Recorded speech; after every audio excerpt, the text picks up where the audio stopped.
Have you ever watched your own mother throw your future in the trash and then tell you it should have stayed buried? Have you ever stood in a church basement after a funeral, holding the only thing your favorite grandpa left you, and felt your heart drop as your parents snatched it out of your hands like you'd stolen something? What would you do if, at the exact moment you needed comfort the most, your mother looked you dead in the eye, tossed your grandfather's last gift into a garbage bag, and said, "Forget about it. This should have stayed buried with him"? Would you let it go? Would you believe her when she said it was worthless, just old paper?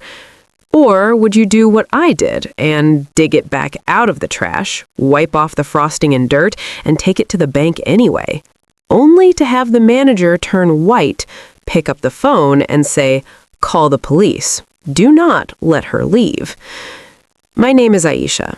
I'm a Black woman, a granddaughter, and, if you asked my mother, a disrespectful child who doesn't know her place. And this whole mess started with a little blue passbook that was supposed to stay buried. At the funeral, my grandpa left me the passbook. Not money in an envelope, not jewelry, not a car. The passbook. A little worn bank book, the kind old folks still use, with his name on the front in faded black ink and a rubber band holding it closed. I didn't even know he still had one. I was sitting in the front row of the church, legs numb from standing at the casket, when his lawyer found me in the crowd afterward. He was this nervous-looking white man in a too-big suit, carrying a leather folder and a cardboard box of Grandpa's things. "Miss Coleman?" he asked, eyes flicking between me and my mother standing across the room. I have something your grandfather wanted you personally." He opened the folder and pulled out a single envelope with my name on it, and then, almost as an afterthought, he set the passbook on top. My mother, Valerie, was on him in 2 steps. "What are you doing?" she demanded, that tight, church-polite smile on her face. "All of Daddy's affairs go through me." He cleared his throat, already sweating. "Yes, Miss Coleman, and we've gone through the will, the house, the vehicle, the life insurance. Those are all as discussed. But Mr. James was very clear that this item," he nodded to the passbook, "and this note be given directly to Aisha." He looked at me like he was apologizing ahead of time for whatever drama he was about to unleash. He specifically said, "Put it in her hand, not Valerie's, not anybody else's." My mother's eyes narrowed. "Daddy was confused at the end," she said sharply. "You can't take everything he said literally."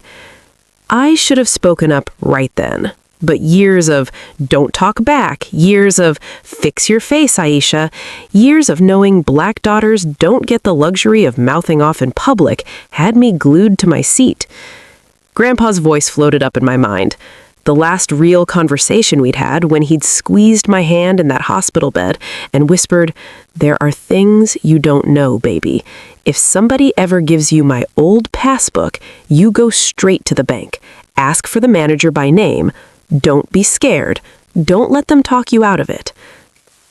At the time, I thought it was the morphine talking, but here it was, in my lap. Real. "Thank you," I managed, taking the envelope and the passbook with hands that wouldn't stop shaking. My mother's nostrils flared. "We'll look at that at home," she said, reaching for them. I pulled them instinctively closer to my chest. She saw it. Everybody saw it. That tiny flinch of defiance. "Aisha," she said softly, that warning note in her voice, "don't start today." The lawyer, suddenly very interested in his paperwork, mumbled something about other families to speak to and escaped, leaving me alone in the crosshairs. I forced a breath. "It's from Grandpa," I said, fingers tightening around the book. "He wanted me to have it." Her mouth flattened into a line. "We'll talk about this later," she hissed. "Not in front of people. Put it in my bag." I didn't. Which in my mother's universe was the same as slapping her in the face. I tucked them into my purse and stood up, ignoring the dagger looks she shot me the rest of the reception. Have you ever been the good girl your entire life and then feel your stomach flip because for once you didn't obey? Later, in the little family room off the kitchen church, it was just the two of us, me and her. Cold coffee on the counter, leftover funeral repast on paper plates, somebody's child's jacket forgotten on a chair. I sat there with Grandpa's passbook in my hands, running my thumb over the worn cover, trying to work up the nerve to open it. That's when my mother walked back in. She shut the door behind her with a soft but final click. "Give it here," she said, holding out her hand. I swallowed. "Why?" "Because your grandfather's money is my responsibility, because I'm the one who was taking care of him, because I'm the one who knows what's what." She snatched it from my fingers before I could answer and flipped it open with a practiced flick. I watched her eyes move over the old stamped lines. Deposit, withdraw, deposit. She snorted. "This?" she said after a moment. "This is what you're getting so precious about?" She turned the book around and tapped a faded printed balance from years ago. "This account has been dead nearly a decade. We closed it when we moved his money. It's just an old passbook, a relic. Nothing." She snapped it shut, and for a tiny, foolish second, I believed her. I wanted to believe her, because if she was right, then this little book was just a sad, sentimental souvenir, not a grenade. She must have seen the doubt flicker in my face, so her expression hardened. "You think there's some big secret in here?" she scoffed. "Some fortune Daddy hid for me? Girl, don't be naive. If there was anything worth having, I already took care of it." That sentence rang in my ears. If there was anything worth having, I already took care of it. And then, like she suddenly remembered the lawyer's exact words, her mouth twisted. "He had no right trying to go behind my back," she muttered, more to herself than to me. All this should have stayed buried with him. This should have stayed buried with him. She said it with such contempt, like the idea of Grandpa leaving me anything at all was an insult. She crossed the room to the trash can, a big black bag already half full of used cups and greasy napkins, lifted the lid and tossed the passbook in like it was yesterday's program. "There," she said, dusting off her hands. "Problem solved." I just stared. The sound that little book made hitting the trash was louder in my head than the pastor's entire eulogy. "Mom," I whispered, "he wanted that to me." She whirled on me. He wanted a lot of things he couldn't have. He wanted to keep driving when it wasn't safe. He wanted to give money to fools who never paid him back. He wanted to treat you like you were his golden child, while I did all the work. Sometimes we don't get what we want. She took a step closer, lowering her voice. "Listen to me, Aisha. You have a job, a roof over your head. I am handling the estate. You do not need to go chasing after some old bank book like you're in a movie. It's embarrassing. Let it go." The word embarrassing stung more than I wanted to admit, because that was always the threat under everything. I would embarrass her. I would make us one of those families people at church whispered about. I would be the loud, ungrateful black daughter who didn't know how to stay in her lane. She straightened her blouse, smoothed her hair, put her church-appropriate smile back on. "Now get your things," she said briskly, "and we're going back out there. And you are not going to mention this nonsense to anyone. Do you understand me?" I nodded automatically. She left the room, heels clicking down the hallway, back into the murmur of mourners and gospel organ hum. I stood there alone for a long moment, staring at the trash can. My heart was pounding so loud it felt like the whole room could hear it. Have you ever had a choice sitting in front of you that you knew would change everything and still wished somebody else would make it for you? Grandpa's voice floated back again. "Paper doesn't lie, baby. People do." I moved before I could talk myself out of it. I crossed the room, lifted the lid with shaking hands, and pushed past the greasy plates and crumpled napkins until my fingers closed on the slick cover of the passbook. I wiped off a streak of frosting with the edge of my sleeve and slid it into my purse, right behind my wallet. My palms were sweating like I'd just stolen something, even though I knew it was mine. I walked back into the reception with my chin up and my stomach in knots.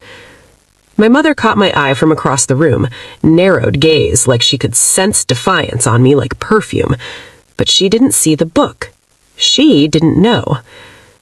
I went home that night to my little apartment, put my black dress over a chair, and sat on my bed with that passbook in my lap for what felt like hours. I flipped it open slowly.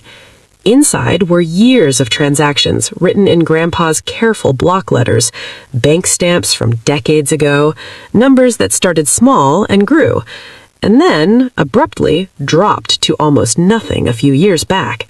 The last printed line wasn't even filled in properly. It was like someone had stopped mid-story. There was a folded note tucked into the back cover in his shaky handwriting. If you're holding this, they didn't tell you everything. Go to the bank. Ask for the manager by name. Don't be scared. Don't let them talk you out of it. Grandpa. My throat closed up. I thought about my student loans, my overdraft fees, my mother's new car she'd bought for emergencies that somehow never seemed to leave her driveway. I thought about the way she'd said, if there was anything worth having, I already took care of it, and the way the lawyer had looked at me when he said he was very clear about this item. And underneath all that, I thought about something deeper. The way I had spent my entire life trusting my mother's version of events over my own gut. Because that's what Black daughters are trained to do, right? We doubt ourselves before we ever doubt our mamas, even when our mamas hurt us, even when they throw our inheritance in the trash and tell us to be grateful. Grandpa had given me one last chance to do it different, to trust him over her. Just once. So the next morning, I put on jeans and a clean shirt, slid the passbook and the note into my bag, and took the bus to the old brick bank branch on the corner where Grandpa used to cash his pension checks. I walked in on legs that felt like they were made of paper, went straight to the information desk and said, "Hi, can I speak to the manager, please? I think my grandfather asked me to." 10 minutes later, I was sitting in a little glass-walled office while a man in a navy suit flipped through the passbook, his face going from bored to confused to something else entirely. He looked at the last page, then at his screen, then back at the book. His fingers tightened on the edges until his knuckles went pale. The manager turned white. He looked up at me. Really looked at me like he was seeing not just some random customer, but the ghost of a problem he thought was buried. "You're Aisha Coleman?" he asked slowly. "James Coleman's granddaughter?" My mouth was dry. "Yes." He swallowed, stood up a little too fast, and said, "Ma'am, I'm going to need you to stay right here, okay? Don't go anywhere." My heart dropped. Did I do something wrong? He didn't answer that. He stepped out of the office, called to a teller, voice low but urgent, "Get security on the line," I heard him say, "and someone call the police. Tell them we've got the Coleman passbook here and do not let her leave." Call the police. Do not leave. I sat there, frozen, staring at my grandfather's name on that little blue book and wondering what on earth he'd dragged me into. And worse, what my mother had been so desperate to keep buried that she threw it in the trash at his funeral. Sitting in that glass box at the bank, watching the manager whisper, "Call the police, do not leave," I felt like the floor had dropped out from under me. But the truth is, that feeling wasn't new. It was just the first time anyone outside my family had confirmed it.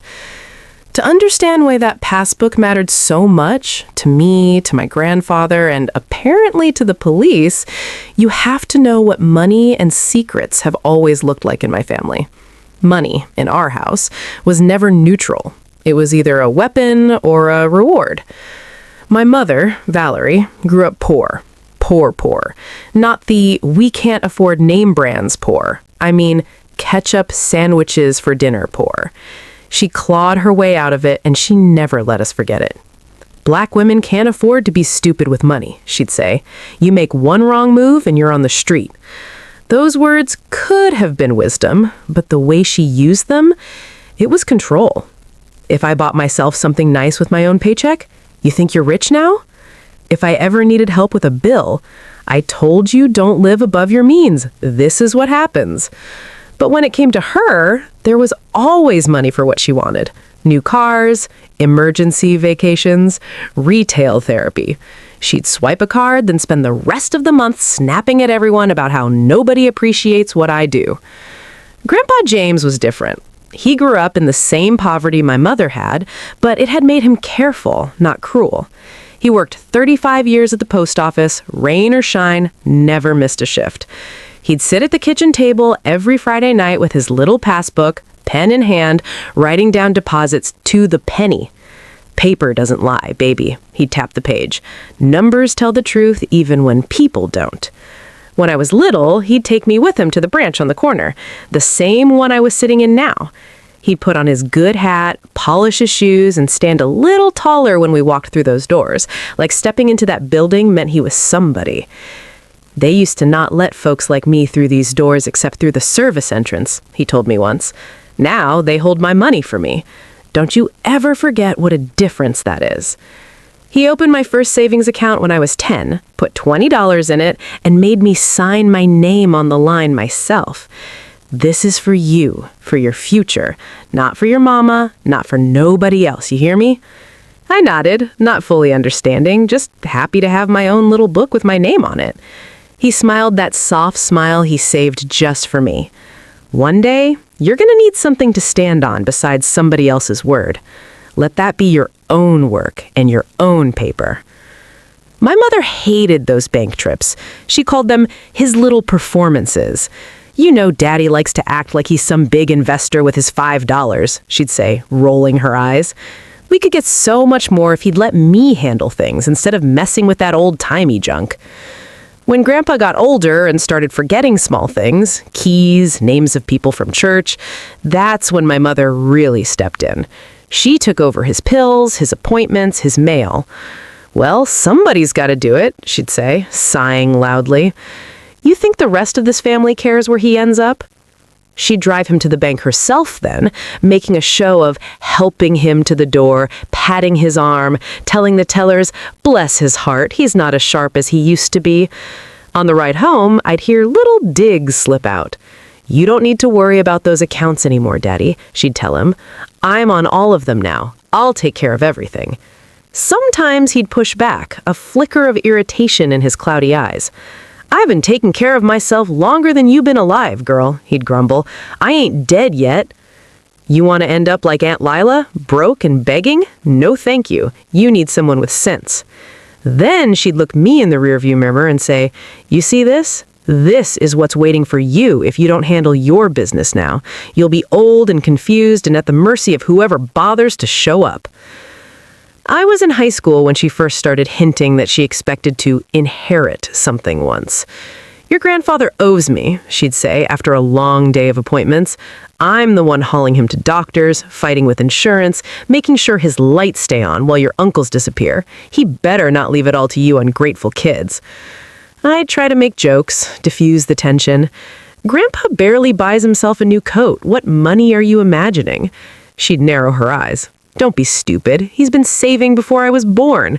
You think all that's just gone?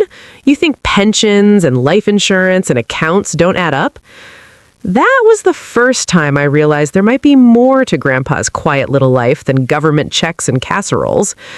But anytime I tried to ask him directly, he'd just smile, pat my hand, and say, you focus on your schooling. Let me worry about the rest. When I got into college, first one in the family to go, he was the only one who showed up to orientation with me. My mother was too busy. Somebody's got to keep a job in this house, she'd said, like I wasn't on scholarship and working part-time myself. Grandpa wore his best suit and sat through every boring slideshow, nodding solemnly like he was graduating too.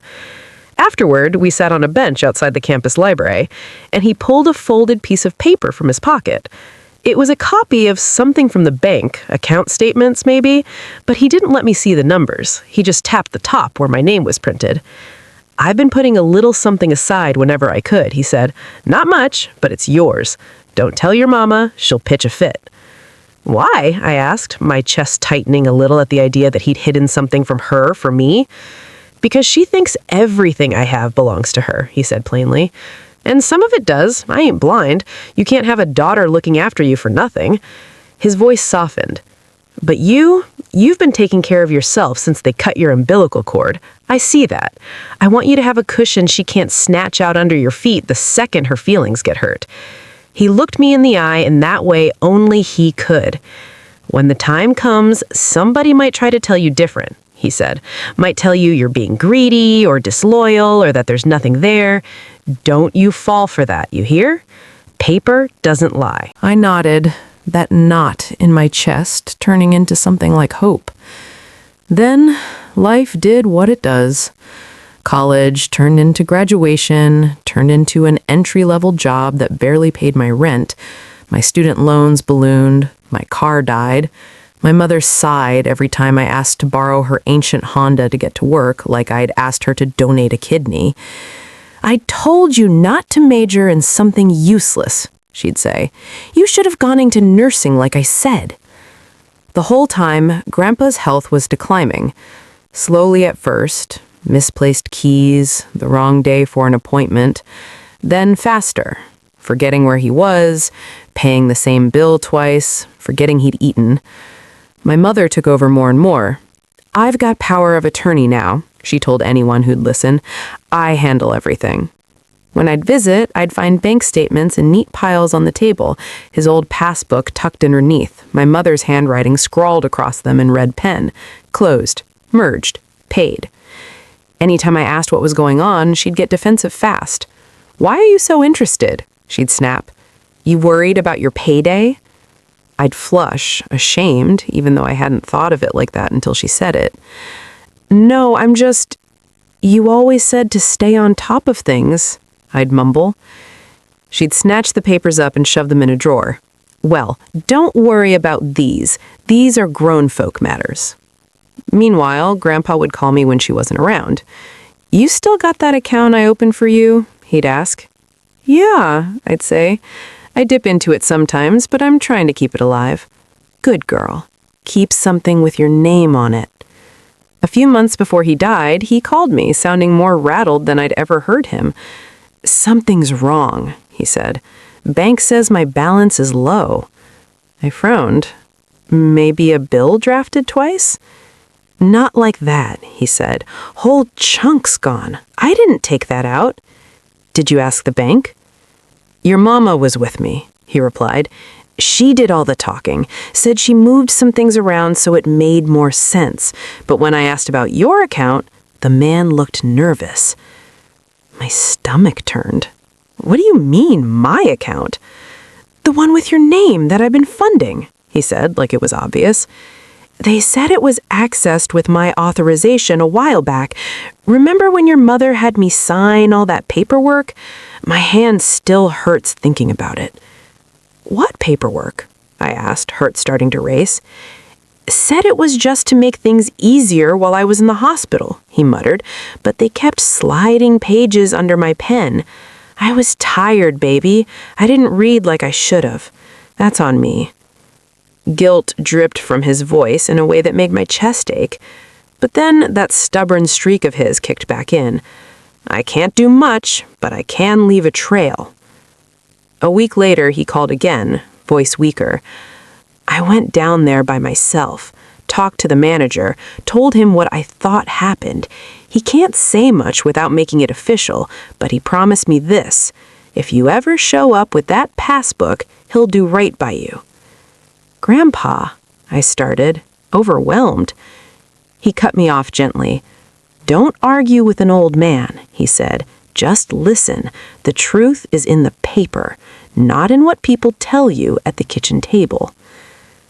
That was the last real conversation we had about money. A few months later, he was in hospice. My mother practically moved into this house by then.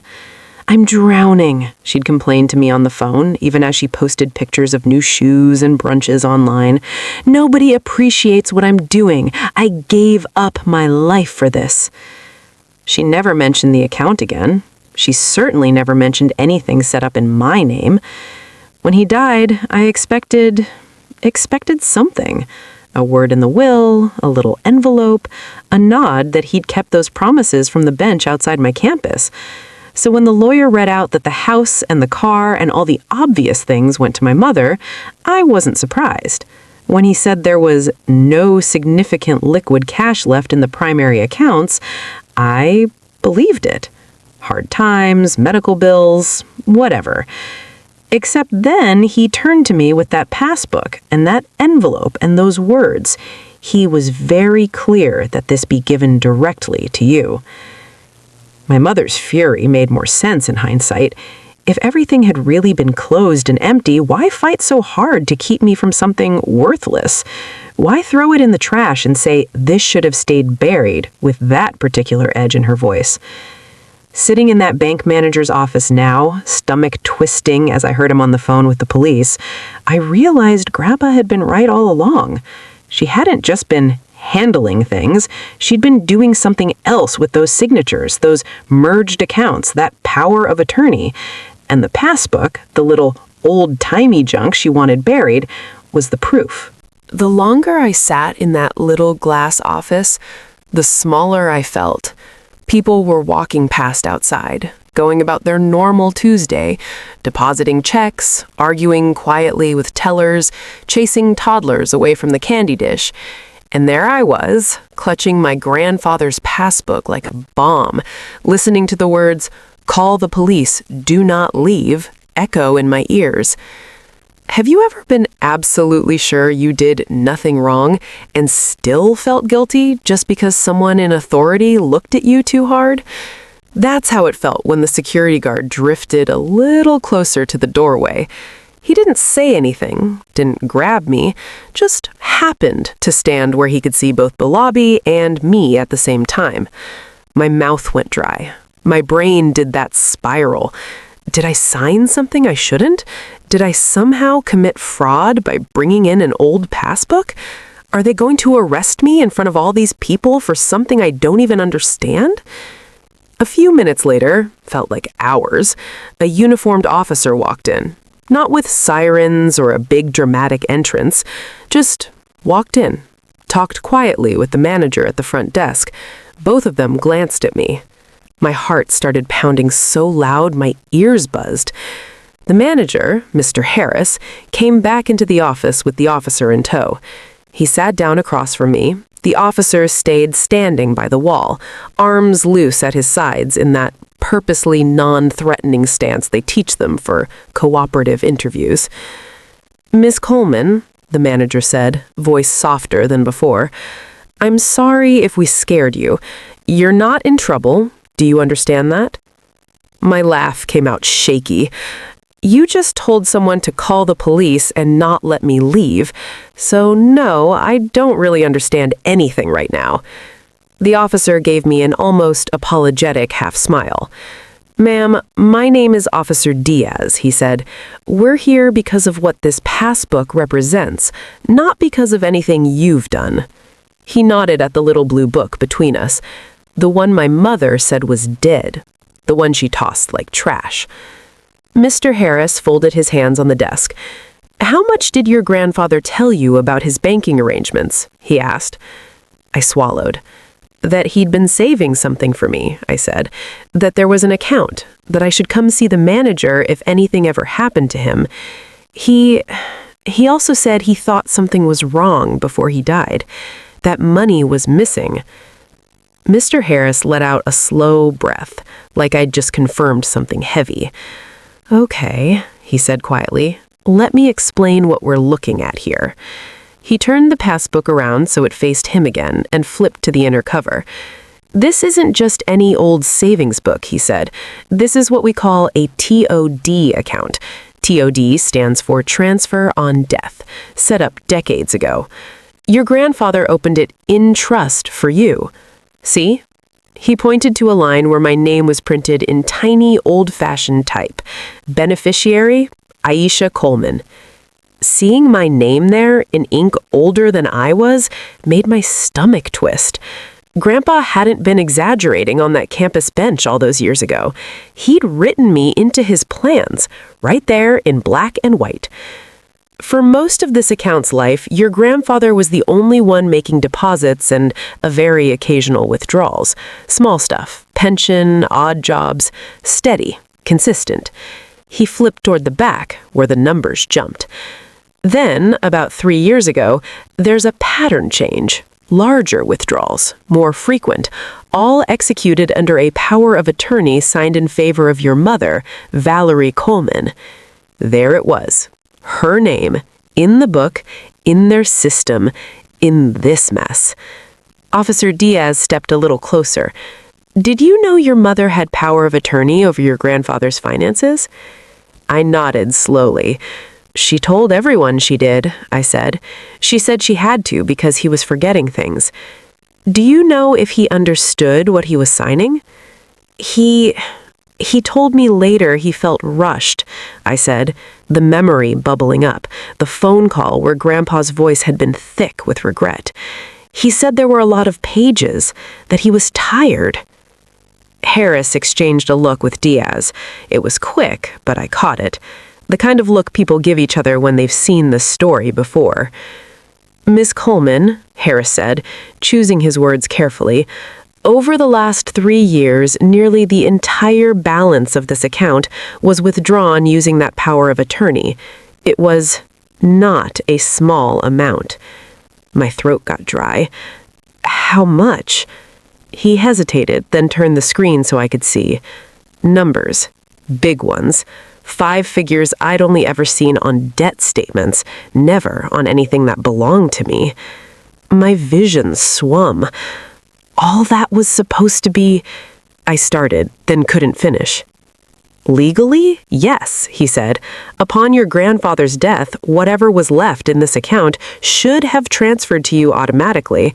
That was his instruction from the day he opened it. It was never meant to be part of your mother's inheritance. I leaned back, the chair creaking under me. So, what happened? We're still piecing that together, Officer Diaz said. But from what we can see, as your grandfather's health declined, withdrawals were made under that power of attorney that appear inconsistent with his long-standing patterns. Large sums moved into other accounts in your mother's name. Then, shortly before he passed, he came into this branch alone, very upset. I remembered that call, the one he'd said, "Something's wrong, my balance is low." He told us, Harris said, that he believed his daughter had taken money without his full understanding, that she was telling him everything was closed or moved, and you didn't need to know. He asked us what we could do. Unfortunately, because the paperwork gave her authority, our hands were tied in the moment. Diaz nodded. But Mr. Harris did flag the account internally as a potential elder financial abuse situation. He put a note in our system. If beneficiary Aisha Coleman ever inquires with original passbook, escalate to management and law enforcement. That's why we're here now. I stared at the note Grandpa had tucked into the back of the passbook, his shaky handwriting looping over the words. If you're holding this, they didn't tell you everything. Go to the bank, ask for the manager, don't be scared. He knew. He hadn't been confused at the end. He'd been furious, helpless, but not confused. So, you think my mother stole it? I asked, my voice barely above a whisper. Harris didn't jump to label it. What I can tell you, he said carefully, is that we have evidence of funds being moved from this account into hers under circumstances that raise serious questions. Enough questions that our legal department recommended we contact the police if and when you presented this. Why me? Why not contact me before? Why wait? Diaz answered that one. By the time the red flags were strong enough, your grandfather was already very ill. Your mother was your legal representative on paper. Any outreach to you about specific accounts without his explicit consent could have been seen as violating privacy. But once he passed and you showed up with the original passbook and a note with the manager's name, that gave us something solid. I felt sick, angry. Guilty for feeling angry, because it meant every time my mother had sighed about no money left, every time she'd said there's nothing for you, you'll have to make your own way like I did, she'd been sitting on this. What happens now? I asked, fingers digging into my knees. Now, Diaz said, we start an official report. We document what you've told us about your grandfather's concerns and your mother's behavior. The bank provides records of all transactions, the power of attorney, the TOD designation with your name on it. Our financial crimes unit will investigate whether there was fraud, undue influence, or theft. And my mom? I asked, hating how small my voice sounded on that last word. If the evidence supports it, he said gently, she could be charged, at minimum with financial exploitation of an elderly person, possibly with theft from you, depending on how the DA wants to frame it. I felt like I couldn't breathe.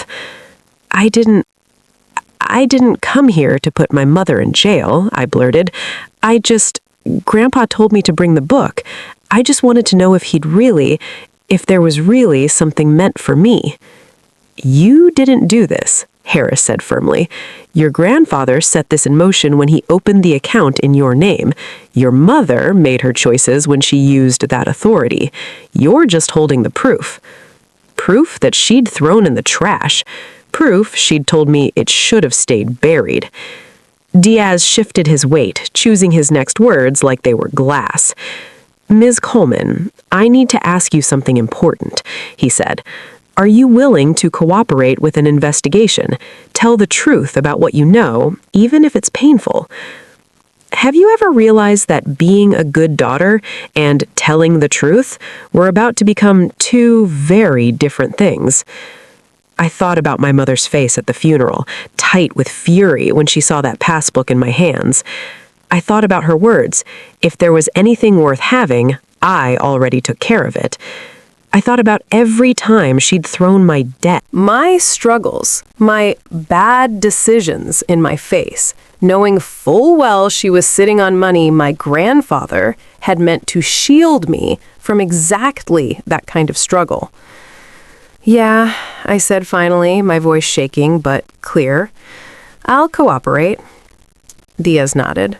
Okay, we're going to need to get a statement from you. And he paused.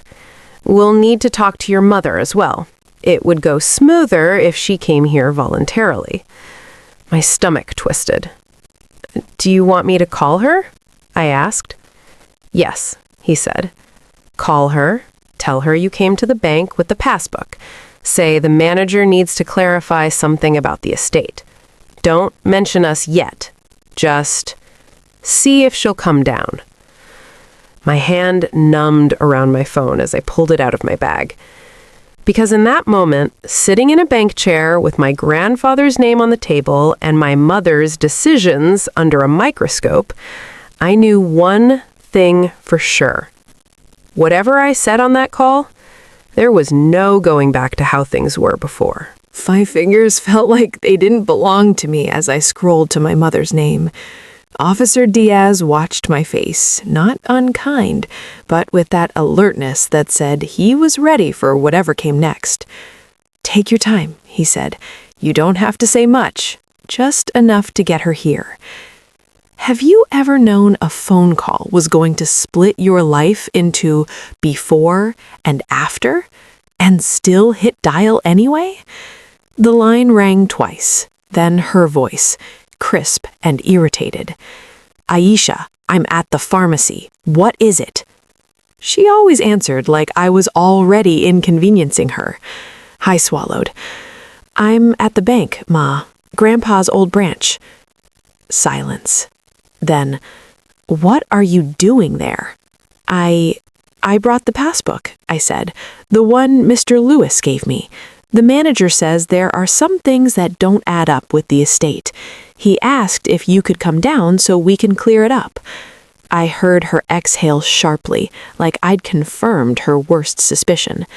"I told you to throw that thing away," she hissed. "I knew you were going to start trouble with it." "Ma, he asked me to come," I said, glancing at Harris. "He says there's paperwork with both our names." "You listen to me," she cut in, voice dropping low. "You do not sign a damn thing until I get there. Do you hear me? Don't you say a word without me in that room." She hung up without waiting for my answer. Diaz blew out a breath. "Well," he said, "she's coming." "Yeah," I said faintly, "and she's mad." He almost smiled. "Angry people talk," he said. "That can be useful."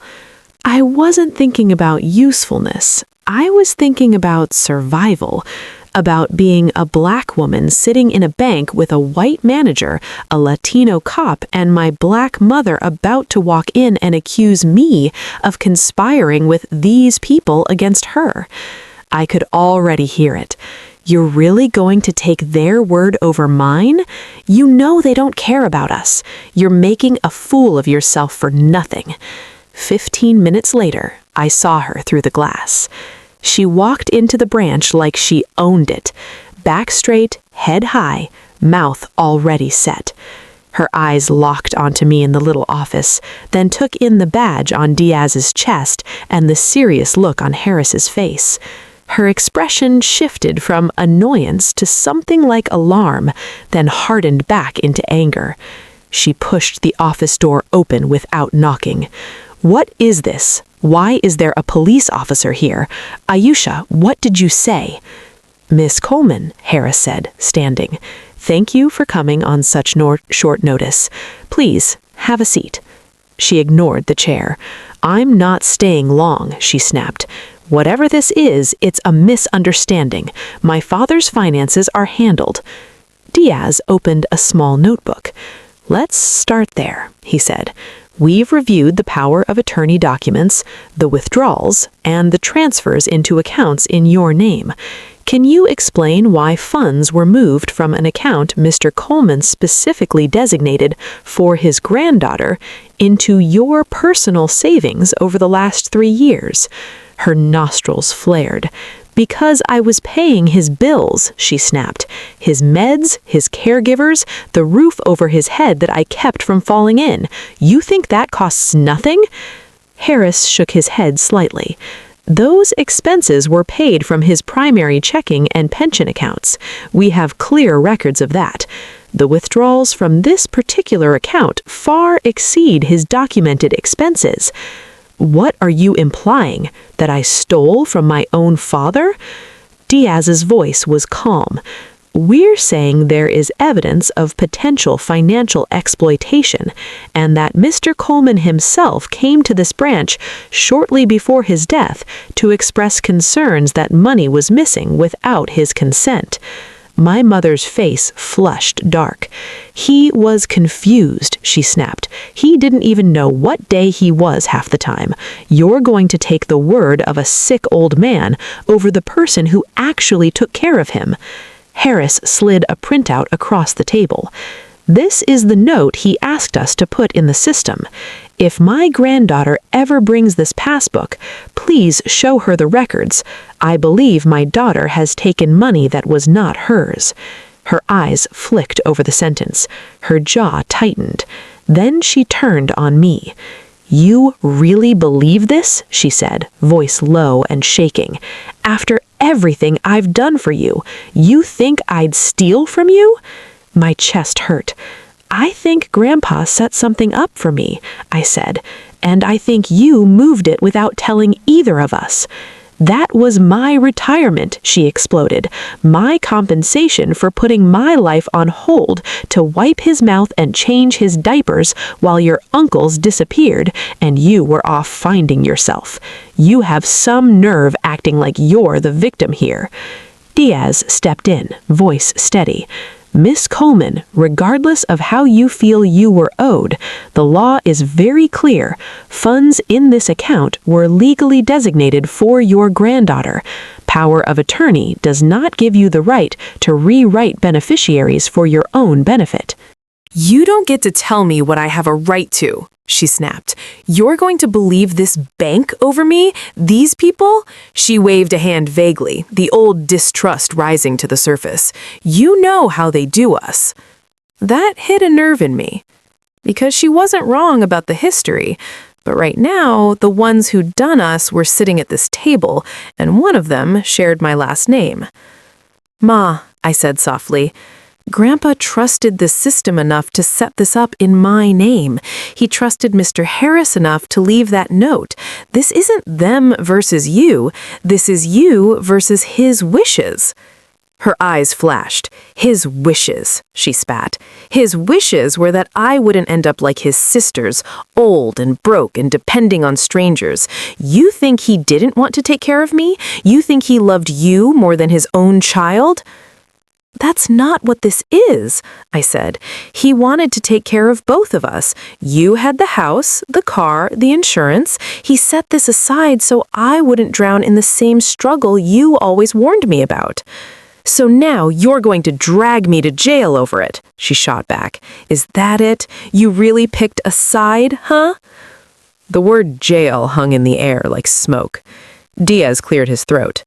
No one is dragging you anywhere today, he said, but I do need you to understand the seriousness. We have a documented complaint from your father, a TOD designation with your daughter's name, withdrawals inconsistent with his patterns, and a paper trail leading into your personal accounts. She crossed her arms.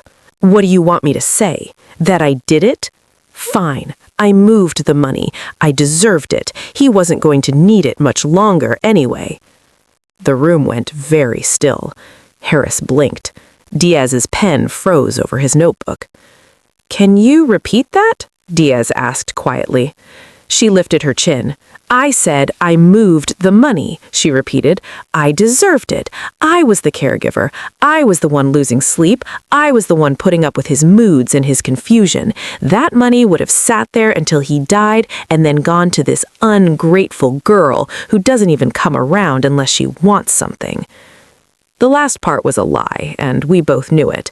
My visits, my calls, those long afternoons reading to Grandpa when she couldn't handle him anymore. But right now she was rewriting the story in real time to make herself the hero. Diaz exhaled slowly. Thank you for your honesty, he said. I'm noting that you've admitted to moving funds from an account legally designated for your daughter into your own accounts without informing her or obtaining her consent. You twisting my words. I said I was owed that money. Being owed and being legally entitled are not the same thing, he replied. We'll turn this over to our financial crimes unit and the DA's office. You'll likely be contacted for further questioning. She whipped her head toward me. You hearing this? You're going to sit there and let them talk to me like I'm some criminal? Your own mother? Every instinct in me screamed to soften it, to say it was a misunderstanding, to reach across the table and smooth it over the way I'd been doing my whole life. But I thought about my rent notices, my overdue bills, the nights I cried on the phone about collection calls while she said, well, you made your bed. I thought about Grandpa, sitting on his bed in that too-bright nursing home, confused and angry, clutching his passbook and whispering, they didn't tell you everything. And I thought about that little line in faded ink with my name on it, written there years before any of this. He'd chosen me then. He was asking me to choose myself now. I'm not letting them do anything, I said hoarsely. I'm telling the truth. Her face twisted, hurt and fury mixing into something almost feral. You're ungrateful, she spat. After everything I sacrificed, this is how you repay me, selling me out to a bank and some cop? You want their approval that bad? No, I said, voice barely steady. I wanted it yours for a long time, but I'm done paying it with my silence." She stared at me like she didn't recognize me. Then she pushed back from the table so hard the chair skidded. "You'll regret this." She jabbed a finger in my direction. "Don't call me when life chews you up. Don't you dare ask me for help when that money's gone and these people forget your name." She turned to storm out. "Miss Coleman?" Diaz called after her. "We'll be in touch. You're not under arrest today, but you are under investigation. Do not move or close any more accounts. We'll know." She didn't answer, just kept walking, shoulders rigid, chin high, the picture of a woman wronged. The door clicked shut behind her. The room went quiet except for the faint hum of the air conditioner. I sagged in my chair. "Did I just ruin her life?" I whispered. "No," Harris said gently. "She made her choices a long time ago. You just stopped letting them hide them." Diaz closed his notebook. "I know this hurts, but you did right by your grandfather, and by yourself." I pressed my palms into my thighs, grounding myself in the feel of my own body. "Okay," I croaked. "So what now?" "Now," Harris said, "we calculate what can be restored. We see what's left, what can be frozen, what can be clawed back. Whatever happens in court is up to the DA. But financially, we can start making this right." He turned the passbook around one more time, tapping the line with my name. "This was always meant for you, Miss Coleman. We can't undo everything, but we can honor that." And for the first time since I watched my mother drop it in the trash, I believed him. Within minutes, the bank's quiet lobby was flooded with the crackle of police radios and the heavy footsteps of two officers walking through the front doors. Aisha's heart nearly stopped. She gripped the armrests of her chair so hard her knuckles ached, her mind racing through every possible reason why she might be in trouble. Had she done something wrong by coming here? Was it illegal to bring an old passbook to a bank? Was her mother right all along? Was she chasing ghosts, and now those ghosts were about to drag her into a nightmare she couldn't escape? But here's what Aisha didn't expect. The officers walked right past her. They didn't reach for handcuffs, they didn't read her any rights. Instead, they went straight to Mr. Whitmore's office, and a few moments later, he emerged with a thick folder in his hands and asked Aisha, politely, almost gently, if she would be willing to give a statement. A statement? About what? She didn't understand. She was just a woman holding an old passbook her grandfather left her. But as Mr. Whitmore sat down across from her, flanked by the officers, the truth began to spill out in waves that hit harder than anything Aisha had ever felt in her life. He started from the beginning. Decades ago, her grandfather, James, had opened a trust account. Not just any account, a substantial one, built slowly over years of quiet, disciplined saving. Every deposit he made, every dollar he set aside, was for one person and one person only, Aisha. She was named as the sole beneficiary. The account was designed to transfer fully into her name when she turned 25. That was the plan. That was always the plan. But somewhere along the line, the plan was hijacked. Mr. Whitmore pulled out a series of documents, withdrawal slips, transfer authorizations, power of attorney forms, and laid them on the table like pieces of a puzzle Aisha never knew existed. Over the past few years, someone had been draining the account, thousands of dollars at a time, sometimes more. The signatures on those forms, they bore her grandfather's name. But here's the thing. The bank had flagged them. The handwriting was inconsistent. The dates didn't always match up with times when James was coherent or even physically present at the branch. And the person who had legal access to his finances during his decline, the person whose name appeared as his designated power of attorney? Valerie, her mother. Aisha felt the room tilt. She heard Mr. Whitmore's voice continue, but it sounded far away, like he was speaking underwater. He explained that her grandfather had come into the bank near the end of his life, visibly upset, saying money was missing. He couldn't prove it himself, he was too frail, too confused by then, but he knew something was wrong. He begged the bank to investigate, and they did. Quietly, internally, but they hit a wall. Without the original passbook, without a direct claim from the rightful beneficiary, they couldn't move forward. They couldn't involve law enforcement. They couldn't do anything except wait. And then Mr. Whitmore said something that made Aisha's breath catch in her throat. In his very last visit to the bank, James left explicit instructions. He told them that if his granddaughter, Aisha, ever walked through those doors holding the original passbook, they were to contact the authorities immediately. Because if she had it, it meant someone had tried to hide it from her. And if someone had tried to hide it, it meant the theft was real. He knew. Grandpa knew. He knew what was happening to him, and he couldn't stop it. But he found a way, one final, desperate way, to make sure Aisha would eventually learn the truth. She couldn't hold it together anymore. Tears spilled down her cheeks as the weight of it all crashed over her. This wasn't just about money. This was about her mother, her own mother, systematically stealing her future while pretending to be burdened by caregiving. This was about every time Valerie told her she wasn't owed anything, every time she made Aisha feel like a financial burden while secretly draining an inheritance that was meant for her. The passbook wasn't worthless. It was evidence, and her mother had thrown it in the trash at the funeral because she thought she had gotten away with it. She thought the secret would stay buried forever. But Grandpa had made sure it wouldn't. Even from beyond the grave, he fought for Aisha, even when no one else would. The officers asked questions, calm, methodical questions that felt like knives. Did Valerie have access to Grandpa's bank accounts? Yes. Did she ever mention the trust? Never. Not once. Did Aisha notice any unexplained lifestyle changes, new purchases, renovations, vacations, over the past few years? Aisha thought about it.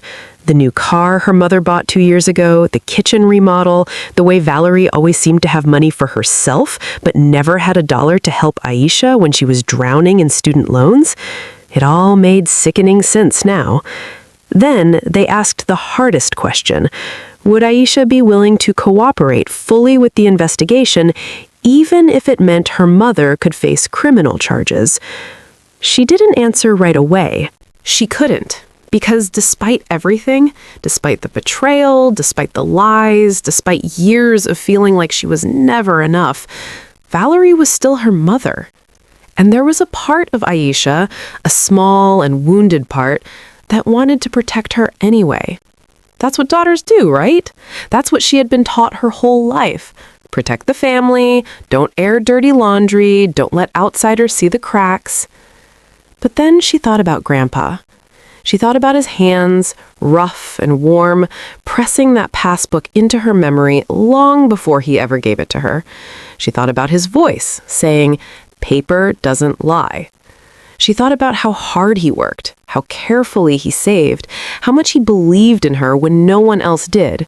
And she realized something that broke her and rebuilt her in the same breath. Protecting her mother meant betraying him. It meant letting his final gift be erased. It meant proving Valerie right, that the truth should have stayed buried. Aisha wiped her face, looked the officer in the eye, and said yes. Yes, she would cooperate. Yes, she would tell them everything. Yes, she would let the investigation go wherever it needed to go. An hour later, Valerie arrived at the bank. She came in like a storm, heels clicking against the marble floor, face tight with barely contained fury.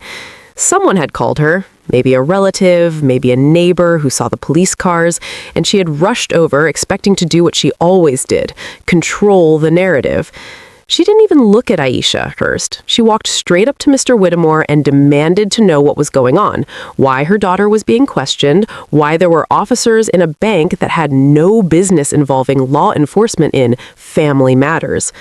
But Mr. Whittemore didn't fold. He didn't back down. He calmly invited her to sit, and then he laid out the evidence.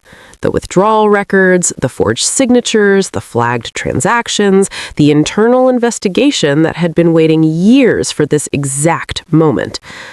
Aisha watched her mother's face as the truth was read aloud. She watched the mask crack, just for a second, before Valerie tried to spin. "Daddy wanted me to have that money," she said, her voice rising. "I took care of him for years. Years. Do you know what that cost me? He told me to use it however I needed. Aisha doesn't understand. She wasn't there. She doesn't know what I sacrificed." But the documents didn't lie, the passbook didn't lie, and Grandpa's written instructions naming Aisha as the sole and rightful beneficiary didn't lie either. When Mr. Whittemore showed Valerie the note her father had tucked inside the passbook, the one that said, "If you're reading this, they didn't tell you the whole truth," she went silent. For the first time in Aisha's life, her mother had nothing to say. The officers asked Valerie to come down to the station for further questioning. She went. Not in handcuffs, not yet, but with the weight of everything she had done pressing down on her shoulders. She didn't look at Aisha when she left. Not once. And Aisha didn't call after her. She just sat there holding the passbook in her lap, feeling something she hadn't felt in years. It wasn't happiness, it wasn't relief, it was clarity. The kind of clarity that comes when you finally stop doubting yourself and start believing what you've always known. She was right, Grandpa was right, and now, for the first time ever, the truth was out. But here's the thing about truth. It doesn't come without a cost. And Aisha was about to find out exactly how high that cost would be. The investigation took months. Months of phone calls from detectives. Months of paperwork and bank statements and legal terms Aisha had never heard before. Months of sleepless nights where she stared at the ceiling and wondered if she had done the right thing or destroyed her entire family over a passbook and a hunch. But as the weeks dragged on, the full picture began to emerge. And it was worse than Aisha had ever imagined. Valerie hadn't just taken money here and there. She had systematically drained the trust account over the course of nearly 7 years. It started small, a few $100s at a time, withdrawals that could be explained away as expenses for Daddy's care. But as Grandpa James grew weaker, as his mind began to slip and his ability to question things faded, the amounts grew larger. 5,000. 10,000, 20,000 in a single transfer. She had forged his signature on power of attorney documents. She had convinced bank tellers that she was acting on his behalf. She had smiled and nodded and played the role of the devoted daughter while quietly bleeding her own father's legacy dry. And the worst part? She had done it all while telling Aisha that there was nothing left, that Grandpa was poor, that the family had nothing to give. Every time Aisha struggled to pay rent, every time she skipped meals to make her student loan payments, every time she felt like a failure for not having her life together, her mother had the money. Her money, sitting in accounts, funding vacations and renovations, and a lifestyle built on theft.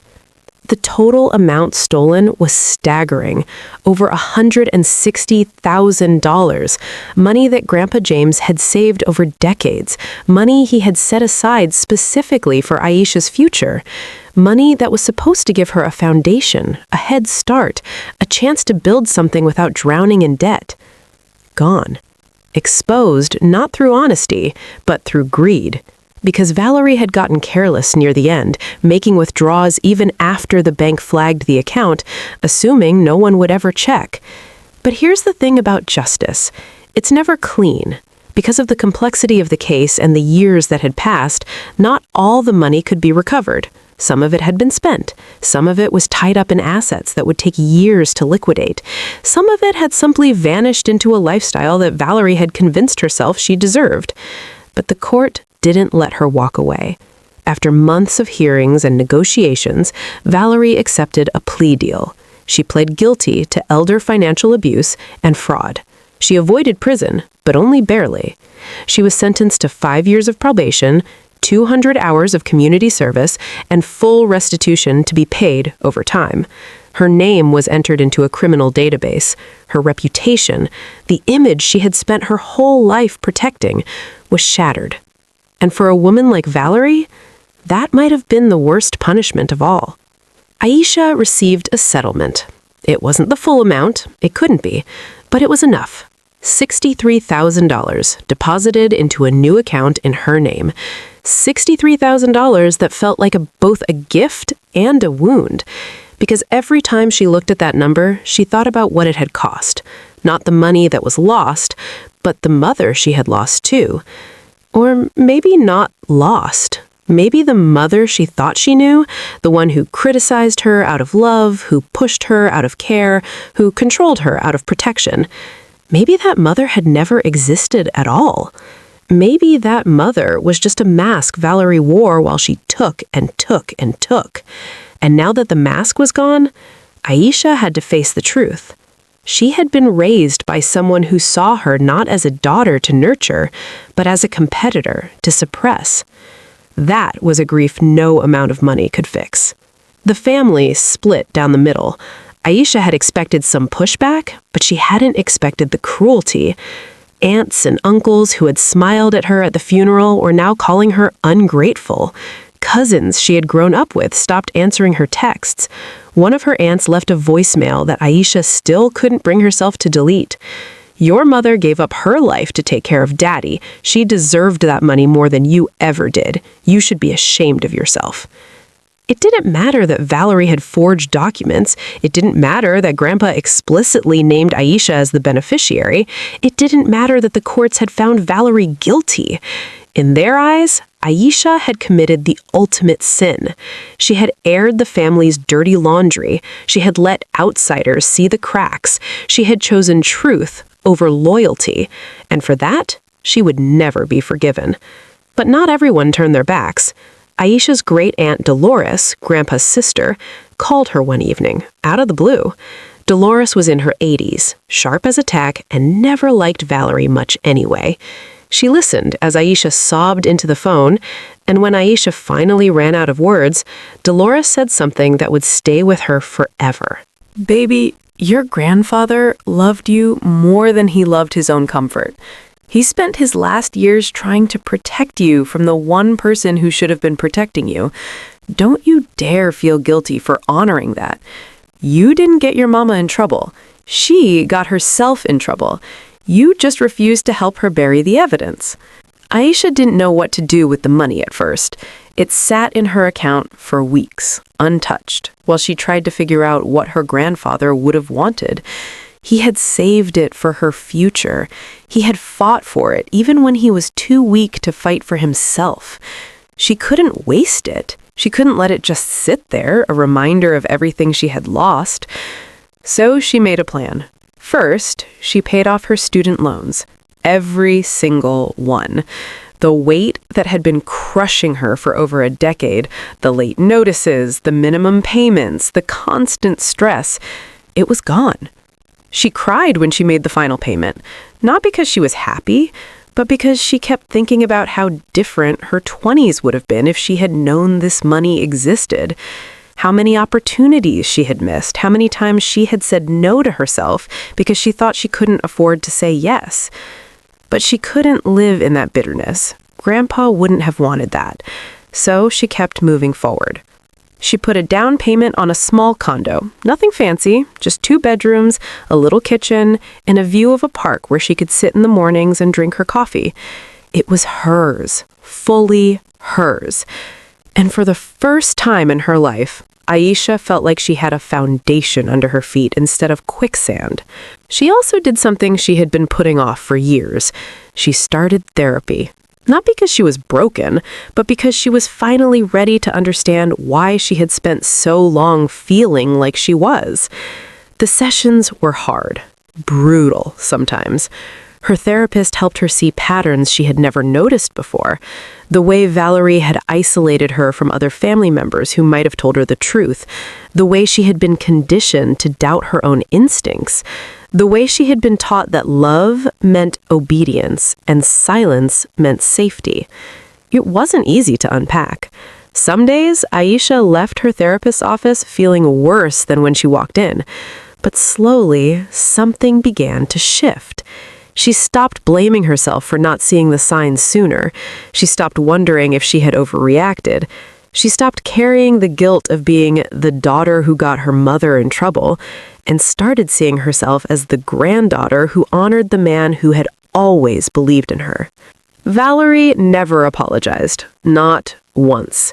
She sent Aisha a letter about 6 months after the sentencing, but it wasn't an apology, it was an explanation. Pages and pages of reasons why she had deserved the money, why Aisha didn't understand the sacrifices she had made, why the courts had gotten it wrong and the family was falling apart because of Aisha's selfishness. Aisha read it once, then put it in a drawer and never looked at it again. She had spent her whole life trying to earn her mother's approval, trying to be good enough, trying to prove that she was worthy of love. But some people don't want to love you. Some people just want to control you. And when they can't control you anymore, they call it betrayal. Aisha was done betraying herself to keep her mother comfortable. She was done shrinking to fit into a box that was never meant to hold her. The condo became her sanctuary. She decorated it slowly, filling it with things that made her feel calm. Plants on the windowsill, a soft rug in the living room, a small wooden shelf where she kept her most precious possessions. And on that shelf, in a place of honor, sat 2 things. A framed photo of Grandpa James taken on her 16th birthday when he had surprised her with a cake he baked himself, and the passbook. The old, faded, cake-stained passbook that started everything. She kept it not because she needed it anymore, but because she never wanted to forget. She never wanted to forget how close she came to letting it stay buried. She never wanted to forget that her grandfather had fought for her, even when he couldn't fight for himself. And she never wanted to forget that sometimes the thing everyone tells you is worthless is the very thing that holds your truth.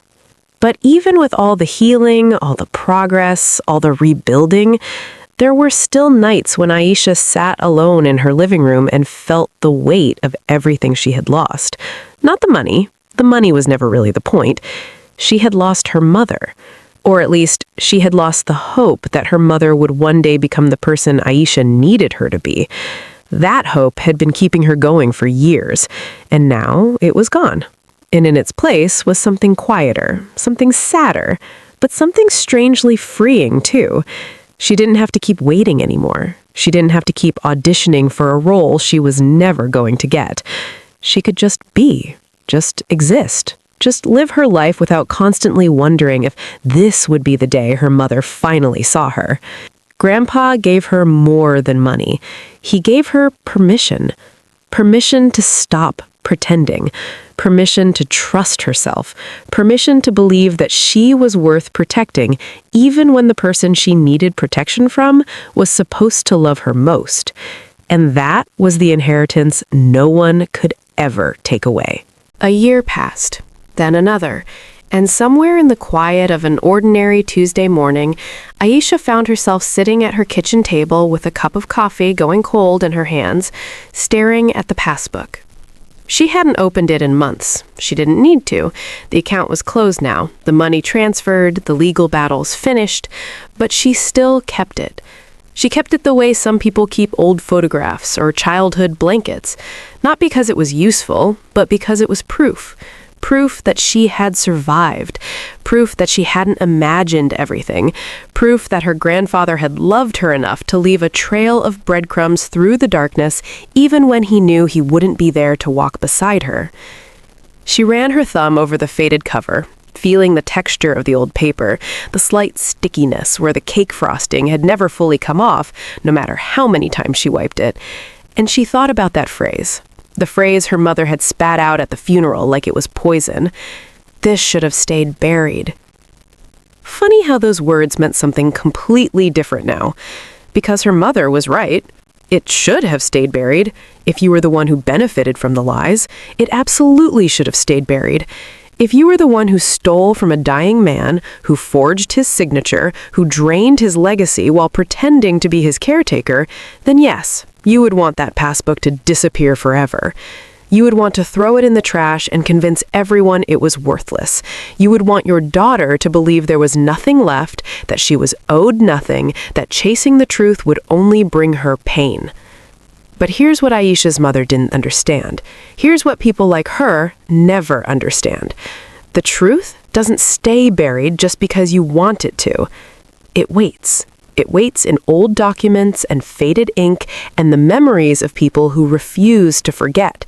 It waits for the one person brave enough to dig it up, even when everyone around them says not to bother, even when the person holding the shovel is shaking with fear. The truth waits, because the truth is patient, and the truth always wins. Aisha thought about her grandfather a lot these days. Not the frail man at the end, confused and fading, but the man he was before. The man who taught her how to save her first dollar. The man who sat with her on his porch and told her stories about growing up black in a world that didn't want him to succeed, and how he learned to build paper trails because he knew that one day someone might try to erase him. He would say, "Banks will respect ink on paper even when they don't respect us," he used to say. She hadn't fully understood what he meant back then. She thought he was just old-fashioned, stuck in his ways, suspicious of a world that had moved on. But now she understood. He wasn't suspicious. He was wise. He had lived long enough to know that trust without evidence is just hope, and hope without proof can be stolen from you in an instant. He didn't leave her just money. He left her documentation. He left her a record that couldn't be talked away or gaslit into oblivion. He left her the one thing that her mother couldn't charm or manipulate or deny: ink on paper. And that ink on paper had saved her. She wished she could tell him. She wished she could sit across from him one more time, hold his rough hands in hers and say, "I understand now, Grandpa. I finally understand." She wished she could tell him the condo and the paid-off loans and the peace she was starting to feel for the first time in her adult life. She wished she could tell him that she didn't let them bury it, that she dug it up, even when she was terrified, even when her mother's voice in her head told her she was foolish. She wished she could hear him say he was proud of her. But the dead don't speak. And maybe that was the final lesson he had taught her, that you can't wait for validation from people who are gone. You have to carry their love inside you and let it guide you even when you can't hear their voice anymore. He had believed in her when no one else did. He had fought for her when he could barely fight for himself. And now it was her turn to believe in herself, not because he was watching, but because she had finally learned that she was worth believing in. Aisha picked up the passbook and walked over to the small wooden shelf in her living room.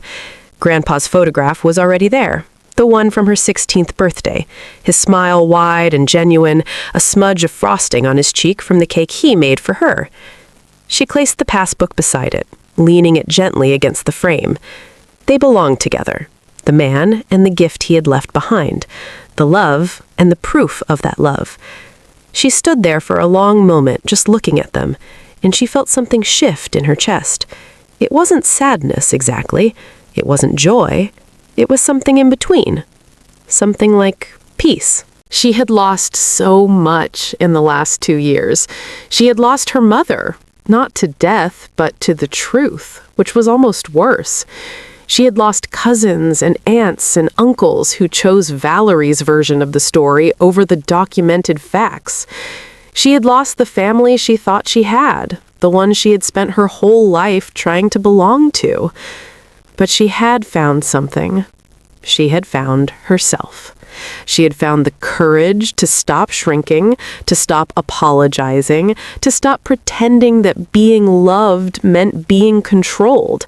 She had found out what she was made of when everything she believed was ripped away. And she had survived. No, she had done more than survive. She had rebuilt. She had taken the broken pieces of her life and turned them into something new, something that was hers alone.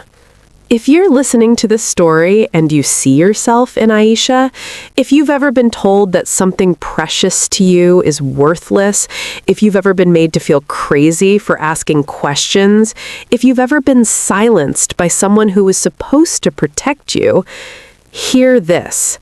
Your instincts are not wrong. Your questions are not disrespectful. Your truth is not dangerous. The people who want you to stop digging are almost always the people who buried something they don't want you to find. And you don't owe them your silence. You don't owe them your loyalty. You don't owe anyone the burial of your own future just to keep their secrets safe. Aisha leaned forward and touched her grandfather's photograph, her fingertips resting lightly on the glass. She smiled, even though her eyes were wet. And she said something, out loud, to him, to herself, to anyone who needed to hear it. You didn't let them bury it, Grandpa, and I didn't either. She stepped back, looked at the shelf one more time, and then turned to face her living room, in her condo, in a life she had built with her own 2 hands and the inheritance her grandfather had refused to let anyone steal. The morning light was coming through the window, soft and golden. She had work to do. She had a future to build. And for the first time in as long as she could remember, she wasn't afraid of it. Some passbooks should be buried, but not the ones that hold your truth. Not the ones that prove you were loved. Not the ones that lead you out of the darkness and into the light. Those passbooks, those truths deserve to be found. And Aisha had found hers. Grandpa made sure of it.